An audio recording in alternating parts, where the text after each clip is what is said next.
everybody, Canadian Prepper here. Wanted to do a video today about the reality of a full-blown SHTF and just how traumatic something of that magnitude might be for many people.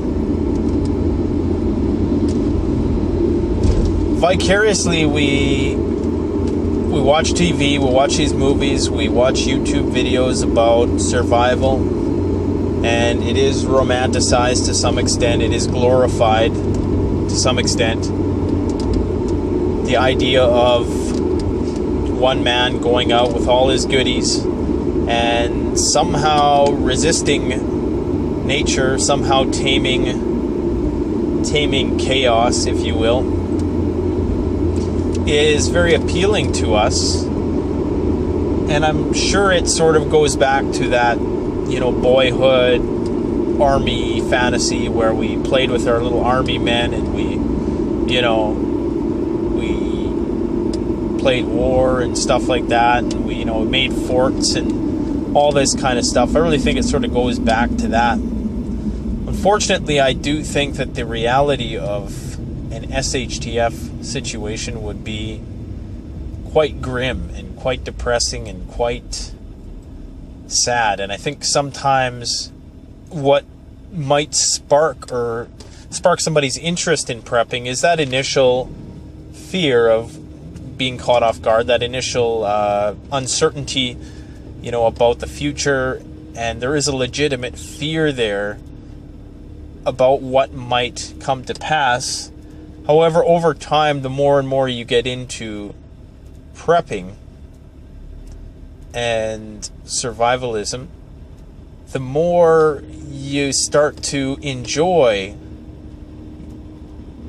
learning about it, using your tools, organizing your gear, practicing your skills. The more and more you almost become anticipative of the event actually happening. And I don't think any of us really, if we fully understood the reality of what it would be, would ever or even admit to actually wanting something to happen, so to complete our lives, if you will. I'm just going to come right out and say it. Because for the survivalist or the prepper, who has invested a lot of their time, money, and resources into preparedness, in order for them to feel validated, perhaps they might unconsciously on some level be wanting something to happen. Now, I've talked before about how it's much better to prep than it is to watch mind-numbing TV shows and sports all day, for sure, and I still totally agree to that. However, the reality of shit hits the fan is going to be quite unexpected, because we only typically see, it's hard to see the negative aspects of it. As much as we prepare for it, it's really hard for us to understand the discomfort that would come from not having electricity, from not having plumbing, from not having proper medicine, from not having, the food that we have nowadays and all those things, to not having the security, And I think that's going to be one of the most traumatic things of all for some people. Some people right now won't even go into bad neighborhoods to do any of their business. They won't go into these neighborhoods if their lives depended on it. So just imagine that situation all the time, where you're constantly in a state of without rule of law, where that nobody is potentially coming to save you or your family, and you're by yourself to defend yourself against gangs of looters, marauders, and thugs. The actual reality of that is going to be so traumatizing for even the most prepared of prepper that they're going to be begging for the grid to come back up. And I'm certainly not somebody who stands outside of that. I'm pretty sure we all, on a long enough timeline, we're all going to feel that way. Nobody is immune to that level of it's stress exhaustion. At some point, we all get exhausted. Some of our stress tolerance is higher, but for most people, it's going to happen, within the first couple weeks of living like that. You're going to get stressed out, and you're going to have a breakdown to some extent. So the reality is, shit hits the fan is not as we envision it to be. It's not going to be,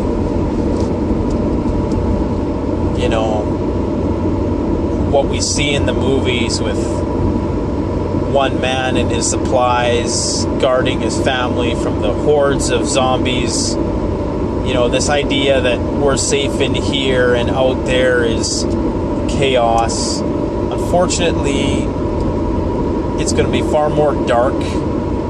Just imagine not having lighting, even lighting in itself, living in the dark, having to burn candles, having to rely on primitive means of lighting at night, especially in the winter months when the days are much shorter. Imagine how freaky that's going to be. I mean, it's going to be scary. And I don't, there's times when I catch glimpses, because even myself, I will romanticize it to myself at times, and I can admit to that. Some people won't admit to that, but whoever doesn't, I think you're being a little insincere if you say that you've never romanticized any aspect of SHTF. But I can say that there are times when I catch glimpses of what it might actually be like, and it scares the living shit out of me. What it could possibly what could possibly happen. The death, the destruction, the disease, the filth, the distrust, dishonesty, just everything about social breakdown is terrifying on many levels, and I'm not afraid to admit that it's terrifying. I think people who pretend that it isn't, you can pretend until it happens, and then, at least if you come to terms with your fear and you admit that you're afraid, then you can actually confront it and deal with it. But I think it's going to be hellish if it ever came to pass on such a scale that we imagine in our worst case scenario theoretical modes of thinking. So the reality of SHTF is not going to be nearly what we envision it to be. Hollywood always sort of fuels this idea of the good guys always win, and this notion that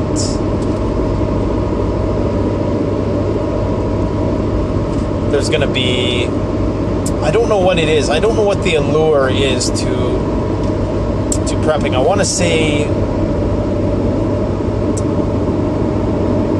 the last man on earth syndrome. The last man standing syndrome, where it's just you and all your cool supplies versus all these inferior, or what you perceive to be inferior opponents, although there's thousands of them, so you have a technological advantage. And that's where a lot of prepping gets sort of glamorous, is in the idea that you as the prepper are going to be technologically superior than the hordes of zombies. And of course, zombies are a metaphor for people who are unprepared. That you are somehow more mentally, physically superior, however they are more numerous, so you can just sit there and, bang them off as they bottleneck into your door like it ain't no thing. Fortunately, it's not going to be zombies. It's going to be thinking people. It's going to be people who even today are skilled at committing crimes when the grid is up, and doing it in such a way that they don't get caught, For instance, in the neighborhood that I work in at night, on the night shift, I hear people whistling. And the whistles are commonly understood to be,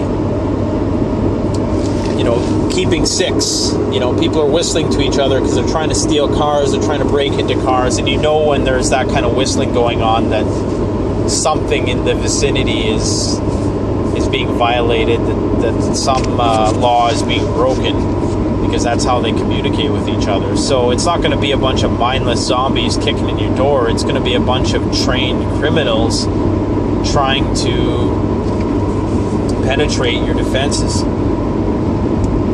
And that's going to be like a 24/7 type affair, potentially. So it's not going to be pretty, and I definitely... There are times when I do... every one of us is going to say we hope it never comes to pass.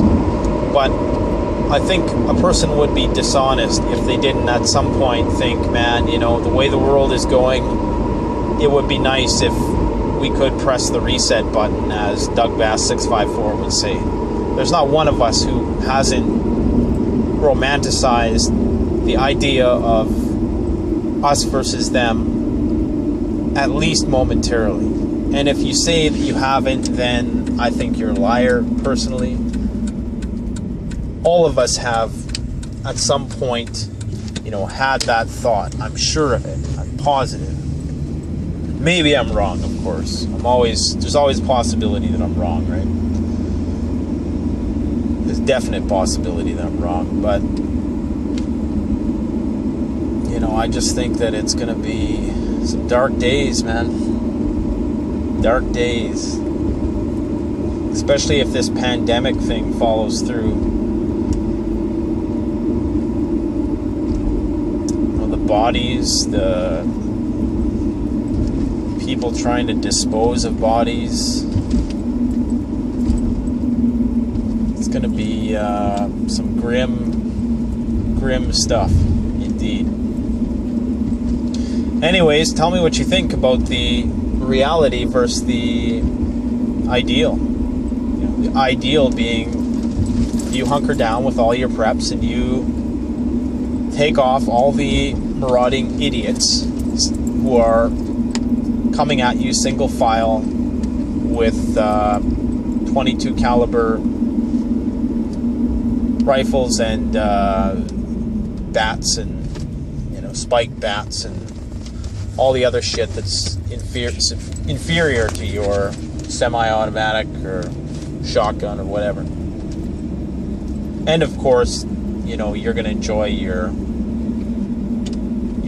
food that you've prepared, and you're going to live happily ever after in your little bubble of existence while all the hordes of hungry, starving people outside kill each other off. And then you're going to emerge from the ashes the king of your county.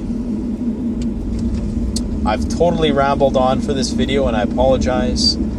Anyways, tell me about what you think.